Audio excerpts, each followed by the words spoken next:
আলহামদুলিল্লাহ, আল্লাহর অশেষ রহমতে জাপান থেকে আমার সিউই চলে আসছে। এই রাস্তাটা আসলে যদিও সহজ ছিল না, তবে আল্লাহর অশেষ রহমতে এটা সম্ভব হয়েছে। তো সিউইটা আল্লাহর রহমত ছাড়া আসলে আমার মনে হয় না সম্ভব ছিল। কারণ যত কিছুই বলেন, আপনার ডকুমেন্ট যতই সঠিক থাকুক, যতই সব কিছু আপনি পারফেক্টলি করেন, একটা ভয় কিন্তু মনের ভিতর থেকেই যায়। তা আমি সিউইর গল্প না বলি, আজকে একটা স্টোরি বলি যে এতটুকু পর্যন্ত আসার স্টোরিটা। তো সবার আগে বলি, ব্যাংক থেকে আমি চাইছিলাম প্রথমে জাপানে যাওয়ার জন্য, লোন নেওয়ার জন্য। তো এই লোনের জন্য আমার আব্বা আবেদন করে অনেক আগে থেকেই। তো ভাবলাম যেহেতু সিভি আসার টাইম কাছাকাছি হয়ে গেছে, এখন আমরা লোনটা কনফার্ম করে ফেলি। আর যেহেতু টাকাগুলো কিছুদিন পরে তুলতেই হবে স্কুলের টিউশন ফি পাঠানোর জন্য, তো ওইটা এখন কনফার্ম করলে তাহলে হয়তো তুলতে সুবিধা হবে। আব্বু যখনই এটা কনফার্ম করতে গেছে, তখন যাইয়া দেখে যায় যে ব্যাংকে আসলে লোন কনফার্ম করার কথা ছিল, ওই ব্যাংক ম্যানেজারটা চেঞ্জ হয়ে যায়। তো এরপরে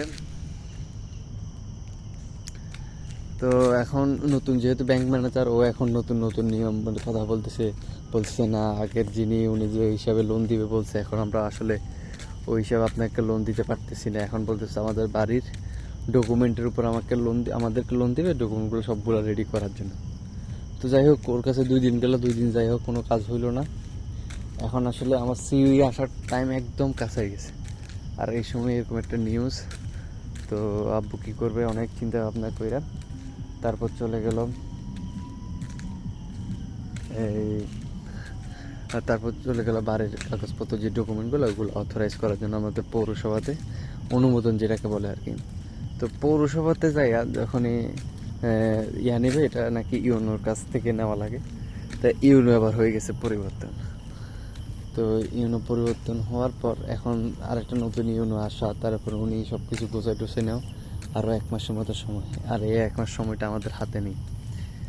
তো এরপরে যাই হোক, ওইটা হলো, তারপর ঠিক ছিল। কিছুদিন পরে নতুন ইউনো চলে আসে, কিন্তু ওইখানে দেখা গেছে আর একটা সমস্যা। আমাদের উপজেলাতে 10টা ফাইল ছাড়া কোনো ফাইলের কাজ করা হয় না।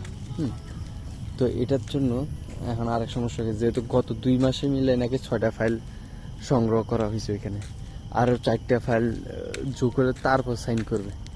এখন কখন আরও 4টা হবে, কখন কি হবে, মানে এরকম একটা দ্বিধাদ্বন্দ্বের ভিতরে অবস্থা। লাস্ট পর্যন্ত আরও কাজটা হলো না।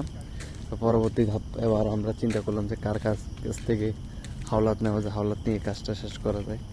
তো পরে এই কাজটা করলাম আর কি।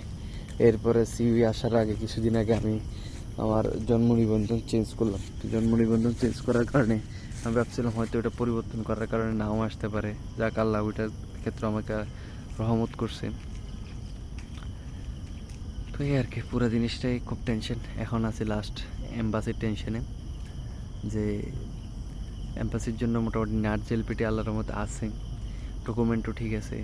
যদি আবার এম্বাসি ভাইবার জন্য ডাকে, ওটার একটা ভয় পাইতেছি। আল্লাহর কাছে দোয়া করি যে আল্লাহ, আমার স্বপ্নটা তুমি আর ফেরাই দিও না, এতটুকু পর্যন্ত আনছো। এই পর্যায়ে আসার পর আমার যাতে আর মনে কষ্ট না থাকে, এটাই আল্লাহর কাছে ফরিয়াদ আর কি।